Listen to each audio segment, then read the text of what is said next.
Hello everyone, কেমন আছো? আশা করছি ভালো আছো। তো প্রথমেই শুরু করলাম নগর কীর্তন দিয়ে। তো আমি আজকে তোমাদের সাথে শেয়ার করব দেওঘর ভারত সেবাশ্রম সংঘ। তো এখানে আসতে পারবো সত্যি আমি কখনো ভাবিনি। তো যাই হোক, এখানে তো চলে এসেছি।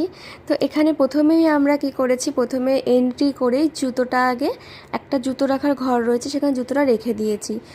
তারপর প্রার্থনার জায়গাটায় চলে গেছি। তো ওখানে গিয়ে তো আমি হতবাক যে এমনভাবে আমি কখনো প্রার্থনা করতে কোথাও দেখিনি। তো এটাও আমার ফার্স্ট জীবনে দেখা। তো এত মানুষজন একসাথে প্রার্থনা করে আমি সত্যিই দেখিনি। তো এখানে এসে তো মনটা ভরে গেল। তো এখানে অনেকক্ষণ বসেছিলাম।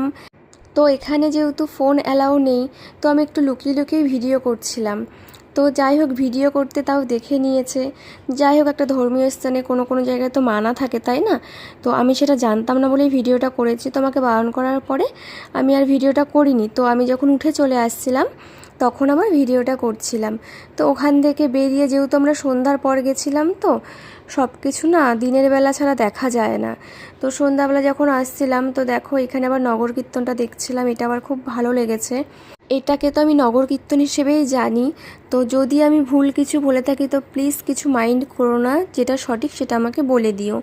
তো দেখো এখানে একটা ঘড়ি দেখলাম, যে এত ফুট ওপরে ঘড়ি। তো যাই হোক, আমি একটু সাইড থেকে ক্যাপচার করছিলাম ভিডিওটা।